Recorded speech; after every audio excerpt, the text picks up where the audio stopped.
rockers from all around the world, welcome to another wickedly episode of Musical People and Journeys. And as you all know, we're on a journey. And today, we're joining somebody else's journey. We are joining the journey of the Night Thieves. Welcome, gang. Welcome to Rick, welcome to Ryan, and welcome to Jess. How are you all tonight? Are you well? Hey, all good. No, thanks. Cool. Okay. So, why don't you all introduce yourselves and what you do in the band? Rick, let's start with you. Oh, I'm Rick, and I do bass and backing vocals. Cool. Ryan? I play drums. Drums. Okay. And Jess? Drums. And I sing in the band, make noises, basically. Make noises. Well, you make some good noises, I can tell you that now. How would you, for the novice, now, let's see how the story came about then. Trish, you saw these guys in concert, is that right? No, their music was forwarded to me by a mutual friend. I did think I was going to see them and booked the wrong gig. I mean, they were supporting the Moths, and I booked the night that they weren't supporting Marissa and the Moths, but I still had a great time seeing Marissa and the Moths. They are I awesome. think one day I will get to see Night Thieves, but yeah, I then listened to like their EPs and stuff, and yeah, really love their music. Hence why we are here. That's why we're here. So, how would you describe your music, guys? How, if I'm listening to your band for the first time or about to embark on this journey with you, how would you describe your music? It's obviously rock music, otherwise you wouldn't be on the show. But what sort of rock would you describe your music to be? Alternative metal, for sure. Yeah, I'd go with that. It's what was it? Down-tuned riffs with like pop choruses. I think it's a good one. Sorry, what sort of riffs? Just down-tuned riffs, but Down-tuned riffs. I've not heard that. But with some catchy pop choruses. Okay. And how long have you all been together? Where do you think you are in terms of your journey? When did you form? And in terms of where do you think you're at in terms of your journey right now? I think we're well on our journey. We formed in. I think, correct me if I'm wrong, Jess, I think it's 2017? Yeah. I think it's 2017 now. I checked the other Gosh, that's quite a few years now, isn't it? Which started with me, Paul and Jess, Paul being the guitarist, and Ryan is the newbie. Ryan joined in August last year. Oh wow! Yeah. Newbie. How did that come about? They needed someone to hit things. Yeah. So I came around. We auditioned Ryan, and he was massively enthusiastic. You came in with some like really cool. I think you made some like really cool stuff for us as well. Really cool merch. Yeah, which we loved, and he was massively enthusiastic, and he can play drums amazingly well. So he fit in brilliantly. Yeah. And did you kind of advertise for the position then? How did you advertise it? I'm fascinated these days with the internet and the band. Is it like an NME or something like that? Because you used to put an ad in NME or something. I think it was Join My Band. Is it Join My Band? Yeah, so you put an ad out on Join My Band, which I first discovered, and then I looked at your socials and saw how developed you were, and needed to jump on that as soon as physically possible. Had you listened to their music then, Ryan, before you went and auditioned to them and went, yes? Yes, it wasn't a blind date for sure. I definitely listened to the music. Cool. So in terms of because you've released a few EPs, haven't you, on sort of Amazon Music, and so is there an album forthcoming? Are you going to be doing an album, or what's the story there? I think that's a surprise. Honestly, I don't want to spoil the surprise, but we're working on new stuff. Is what we're doing. We're currently in writing mode. We're honestly chuffed with what's coming out at the moment. There's a good range of stuff. that we kind of stuff that's kind of building on what we've done in the past, but kind of I'd like to say we're going a bit heavier, but also kind of going in different directions. Whatever format that comes out in is yet to be seen, but I think it's been really interesting writing this time, because obviously we've got Ryan in, who's like bringing loads of new ideas, his influences in, and it's kind of we're loving what it's sounding like at the moment, and honestly we can't wait to share it. So you kind of mentioned influences. So who was your influences then, Rick? Because you're a young lad, very jealous, of course. So who? I mean, obviously you got the band together with Jess and Paul. I think you mentioned. So what were you guys' influences? Why did you decide to start a rock band then? From that perspective, I think me and Jess have been in a couple of bands before. And the way Night Thieves came about is we got Paul on board, and Paul kind of brought this. We'd been kind of playing I'd say bluesy rock before. And Paul it was quite hard rock, wasn't it? Yeah. And Paul kind of came in with this new, like I say, down-tuned kind of sound, bit more alternative rock, and we kind of built on it from there, honestly. Then Ryan's kind of come in, so we all have kind of shared influences. We all love things like Bring Me the Horizon, Incubus, Deftones, that kind of style. But I think we also veer off a little bit. I think me and Ryan love our gent kind of really heavy, periphery and volumes. And Jess, what about you? You got? Yeah, I think Brimley was always been on top of my list, to be honest. And then, I think kind of in the early days, it was like Royal Blood and kind of Biffy back in the days. But and then, we've got the Architects now as well. And there's actually quite a lot of cool revivals going on at the moment, Lincoln Park and stuff. So, it's exciting time, actually. There's quite a lot of new bands coming out, and there's other kind of ones that have blown up. We've been playing Spiritbox and bands like that. So we've got all those kind of floating around. That's inspiring us at the moment. Look, okay, so I've got a confession to make. Up until last night, I hadn't heard your music at all because I've been so busy. No, listen. Listen. Because we've been doing, I've reviewed 16 albums a month, and then we're getting into our album of the year. So we've narrowed that down to the top 20 albums. And I'm going to myself. I was off to Southampton last night to do. I was on a do, and I thought, oh, God's sake, the Night Thieves, because I totally slipped my mind that we were doing this interview, and I put on your EP Polarity. I didn't go with a P. Polarity. Sorry. Well, I have to tell you, I fucking loved it. I absolutely goddamn fucking loved it, right? And I'm thinking to myself, do you know what? Out of the 20 albums I've listened to, which includes the likes of Nothing More, Pain, I Am,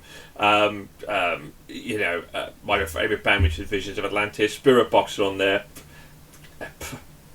I pick you over Spiritbox anytime. Whoa!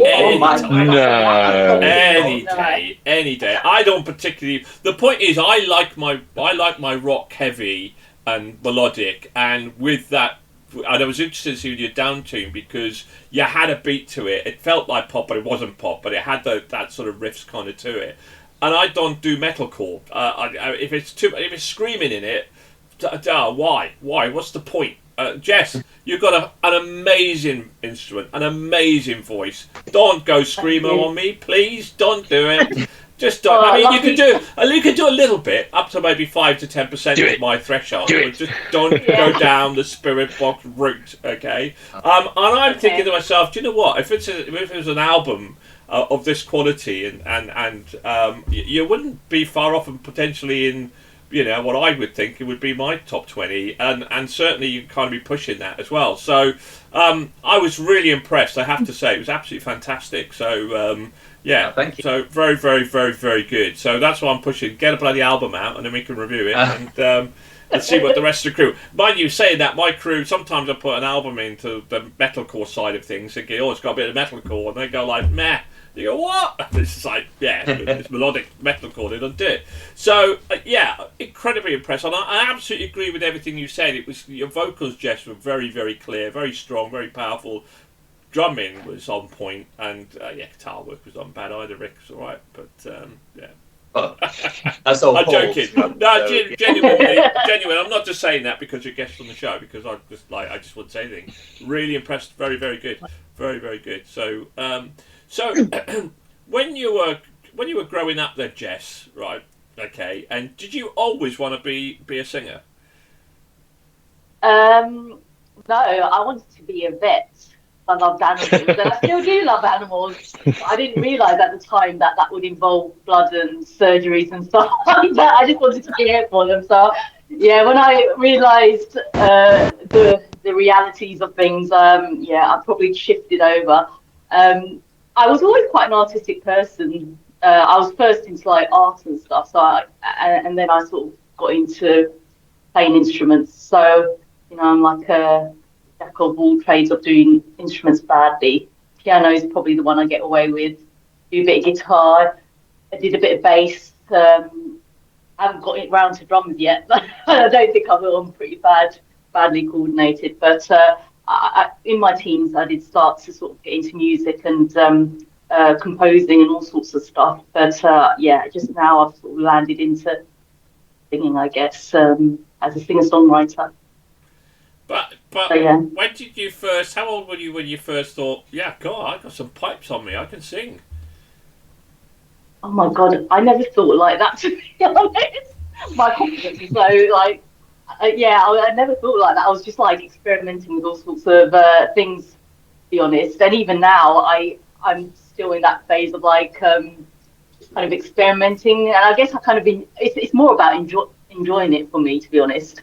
But I still get like the scares of going into the studio or going out onto the stage and like totally focused on like performing. And lucky you didn't listen to Spiral because there was a little bit of a screaming in there. So but I love experimenting, to be honest, with kind of singing different styles and vocals and things. And I'm like really chuffed when you mentioned the polarity one, because that one was one where I was really focused on really controlling my voice and whilst doing kind of other things melodically to try and challenge me at the same time.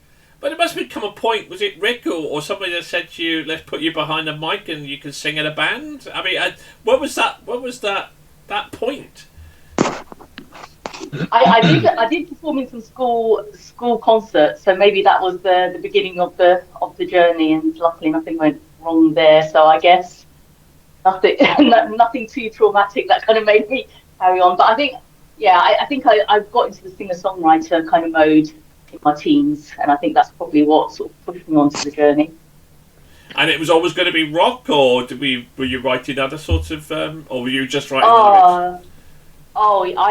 I was popping and popping when I was younger. So it was all pop, and then probably a bit of soul, and it's all sorts. And then it's kind of like rock, pop, and then various guises of rock, which is kind of a few bands I was in before, and then once me and Rick, as he mentioned, we've been in a few bands of different types of genres of rock.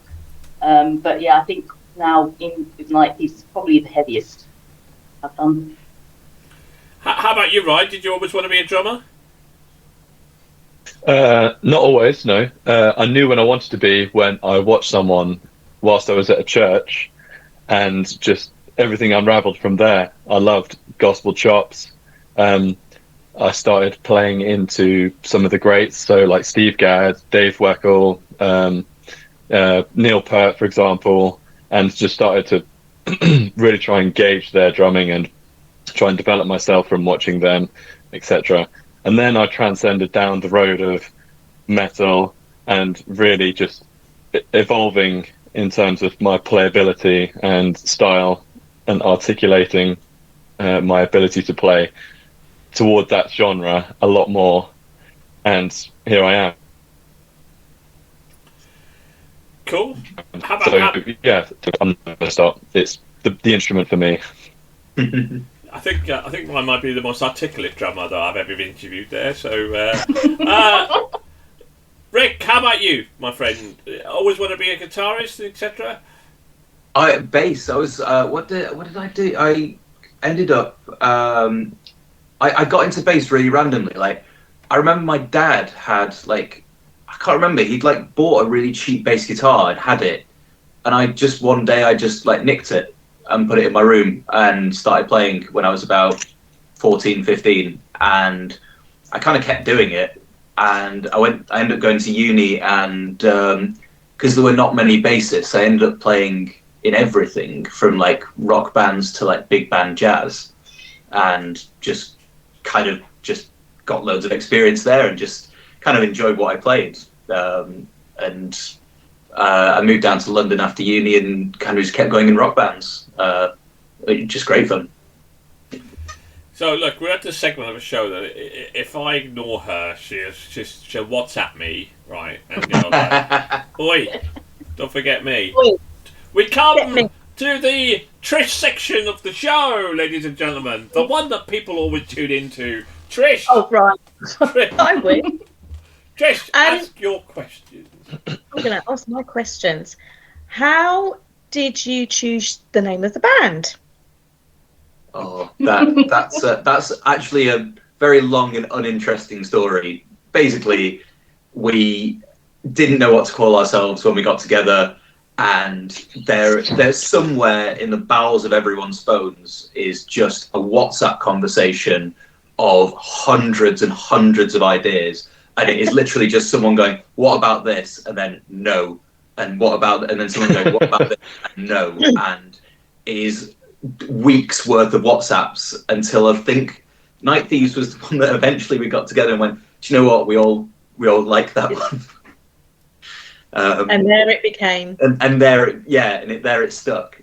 So yeah, one day I'll have to go back through like that WhatsApp conversation and look at like all the old band names that we thought were cool at the time, but there's a lot of vetoes in there.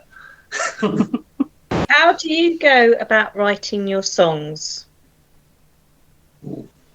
Well, I think Paul's usually the one who kind of starts us off with, and you, Rick, with your riffs, don't you?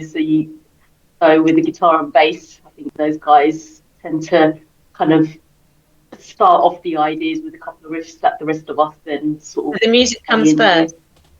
Yeah, the music comes first. And then the lyric as it develops.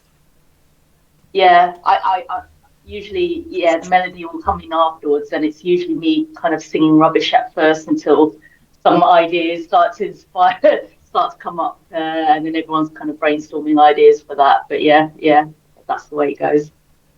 And what are some of the challenges that you have faced as a band? Ooh. I mean, we've had a few drummers. That was one thing. In fact, I think it's the last two EPs where we've recorded without a drummer, and we're very lucky to have Ryan now. But yeah, so I think drummers was a big one for a while. I think the other big one, which isn't original, but I think lockdown was hard on everyone.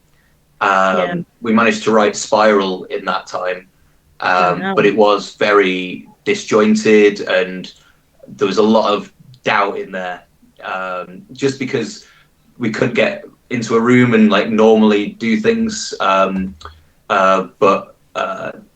Yeah, the guys at the London studios like really helped us through it. But it was quite disjointed, but like thanks to them, they really helped us through it. So yeah, probably those is it really, like the lockdown. I think it was hard on everyone on it. Well, very hard on everyone. But that's probably one of the challenges was working around that. Okay. And last one from me before I hand back to Nigel is, what do you hope people take away from your music? Well, that's a good question.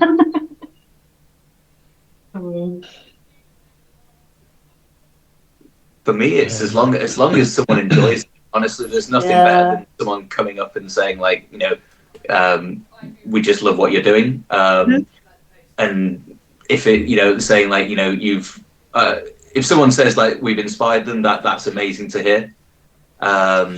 Just hearing that people like our music, honestly. Yeah. Because at the end of the day, that's the most rewarding bit. 100%. Mr. Nigel, head honcho, back to you. Well, this songwriting lark.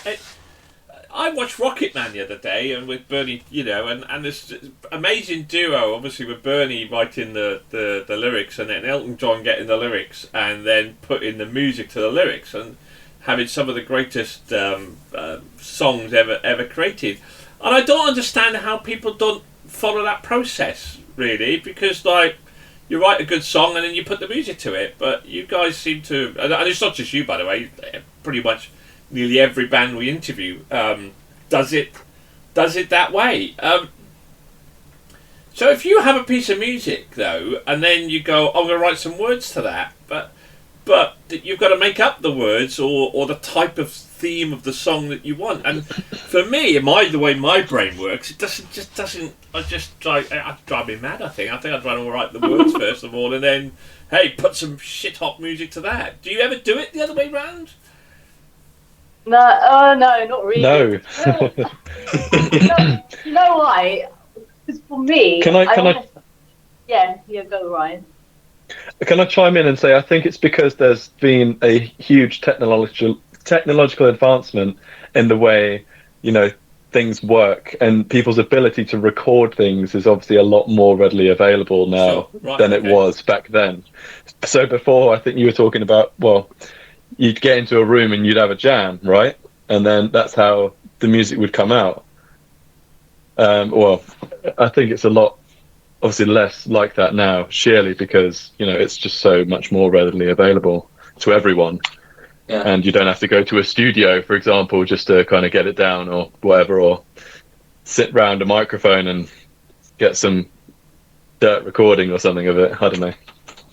Just a thought. No, it's actually quite interesting because, like, nobody else is giving that sort of answer, because then I watched the Queen film and showing how they kind of went and sat in a manor house for, like, a month or 2 months, and would just write music and jam and come up with ideas, and I suppose you're right, isn't it? With the internet and technology readily available, but most people wrote albums, via Skype and that sort of stuff as well. So I think you're probably right. I think the technology has made it more accessible. But okay, so in terms of your kind of journey there, do you have a record deal?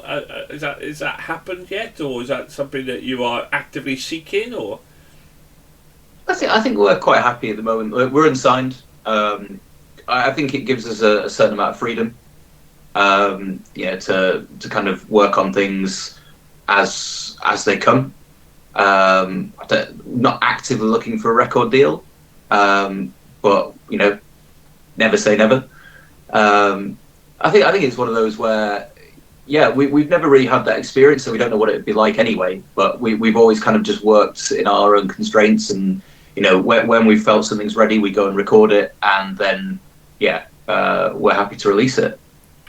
So I don't think record labels, unless you're a controlled pop band, I don't think in our rock industry that particularly with independent labels like Napalm and that sort of stuff, I don't think they control what you do. I think they're just there now as a kind of an avenue and a method to support you getting your music out there. From what I talk to other bands, I don't think they control what they actually write or how they create stuff. So okay, that was kind of interesting. And so what's been your best gig then? I mean, you've done obviously a lot of gigging up until now, I presume.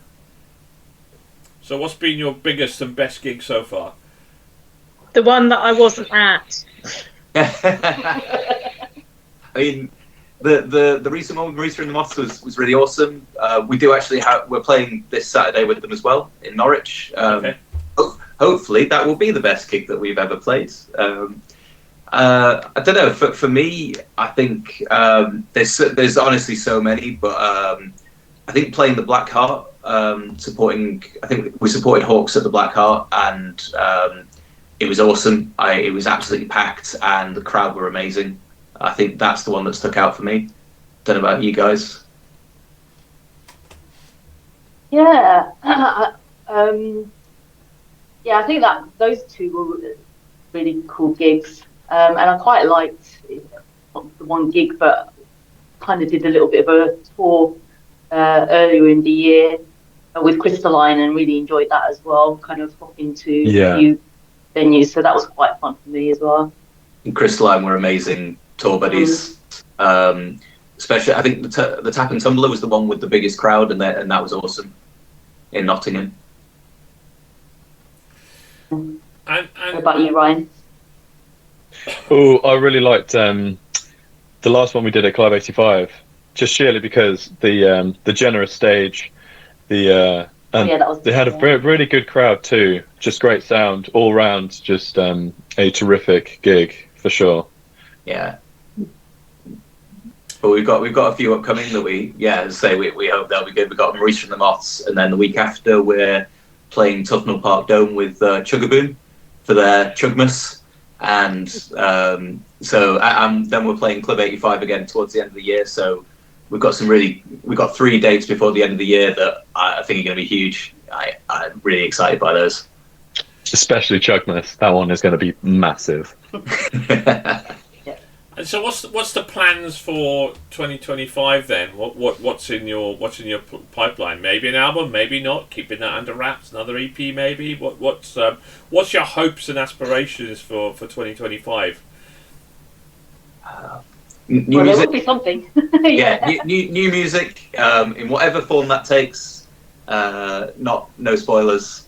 Honestly, we can't wait for everyone to hear like what we're working on, because. I mean, you always say like the latest stuff's like your best, but genuinely, like we're really excited by it.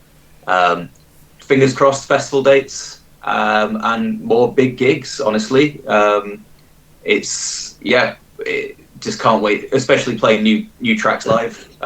Cannot wait to do that. And how's how do you find Amazon and music and Spotify? Do you find that it's getting your music more out there, or not? I think the playlist. I think it's the playlist that kind of helps quite a lot with some our tracks this year. I don't know what you guys think. Yeah, it's kind of. I mean, I'll be honest. I'm very old school in that I don't really use Spotify or Apple Music. I have CDs behind me and I download iTunes. So my experience is quite limited, but it's something that we want to kind of try and get involved a bit more with in terms of streaming. It's just personally, I have really a lot of experience. Yeah, I feel it's quite a minefield, to be honest. Well, just like kind of getting your music in front of the right person to be able to pitch what you believe is the creme de la creme to someone is, I don't know, it can be really hit and miss. And sure, Spotify can help, up and coming artists kind of get music out there, but then it will really depend on the person that you get your track in front of, whether or not it makes it onto a bigger playlist, for example, or not. And a lot of other bands are battling for the exact same thing. So it is what it is. It's there's a lot of pay to play, a lot of that going on. It's either how much money can you put in to advertising, I suppose, as well, is also a big thing with that sort of thing these days as well. I think one thing that really kind of is amazing is when you is places like BBC introducing, and that's been amazing in getting our music out, and also Alex Holcomb doing her Radio 1 show. getting like small rock bands, unsigned rock bands onto Radio 1. I mean, it's amazing of her to get that out there and give us a platform like that.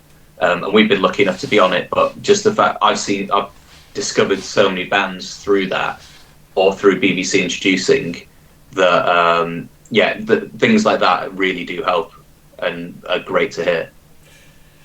Yeah, I think it's the accessibility of it, isn't it? You know, like if I needed to sample your music, then I'd have had to go out and buy a CD, and the likelihood of me doing that without having knowing about you or maybe like, you know, I was in a car with Trish and she put it on and I kind of got it. It was less odds. Now I'm more likely to buy your CD because I listened to the EP and I really liked it. So I think a lot of people, you know, before used to go to a record shop. Back in my day, right? Go and record shop, and you put the headphones on, you have a quick listen to it, and you go, yeah, I'm into that. I remember buying my, you know, I was between bizarrely, you know, because when I was that age, very influential by my mum, and I was enjoying Cliff Richard. I remember when he brought out Carrie, and I was thinking, I want to buy that album, and then I heard Mr. Blue Sky, so then I started listening to ELO's UFO album, and I remember listening to it in the record shop, and it was like, Cliff who? Buy, you know, and bought my first album, which was Out of the Blue by ELO. So you have that, and I liken to that online music to that. It gets you the accessibility to go like, oh, what's new, what's out there, you know, listen to bands, and it certainly, you know, made me fall back in love with the diversity of rock that's out there, because I was stuck in classic rock. So it's there as a tool to be used to get people accessible to your music and get you listening, because then they're more likely to come to your gigs, they're more likely to buy your merch. So you're opening up your fan base more, and I think it's an essential bit of toolkit now in people's armoury, really. So, yeah, because ultimately people, if they really, really like your music, they will go and buy your CD, they will go and buy your vinyl. So that's kind of how I look at it from that side of things as well. Now you mentioned, kind of one last question. You mentioned listen to music. Who out there right now do you go, whoa, they're good? What new bands are out there are you listening to, Rick, that you think, whoa, these are good? Not as good as us, but they're good. I mean, the few that I think, well, there's so many awesome bands, honestly, that are up and coming. I think some of my favourites, Malavora, are amazing. They're up and coming on Marshall Records at the moment.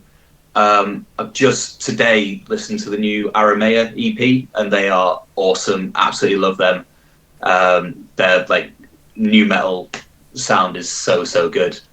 I'm trying to think of who else is. There have been a load coming out that are just that are.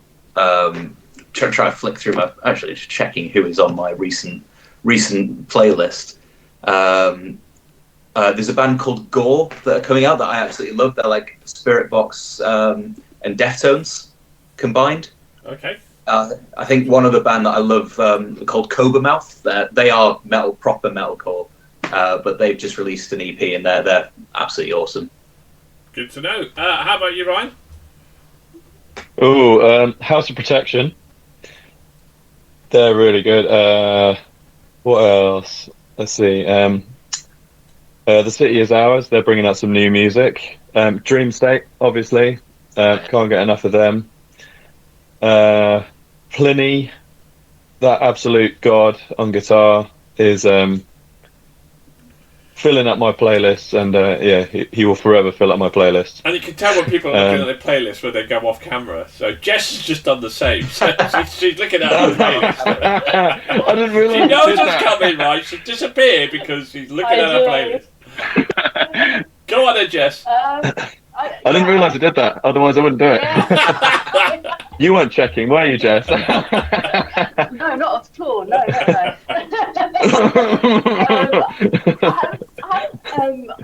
I think, Dream State is the only one that I've got currently on my playlist. That's, otherwise, I haven't really. I've got like Bring These always on my playlist, and Yeah, I haven't got that many new at the moment. I think I know all these other bands because like even Paul and Rick and kind of mentioned them. So they're ones still for me on the list to actually go and listen to because there's just so many out there at the moment. Oh, it's That's the ridiculous. thing. There's so many coming out. I mean, Saints Among Us are awesome. Oh, yeah. At least Crystalline, who we toured with, they've just released a couple of singles this year, and they're absolutely awesome. And I'm loving the new Linkin Park. Honestly, I know they're not. Not unsigned and small, but I'm loving the new album. They will be one of the new albums I'll review in the new year. So, I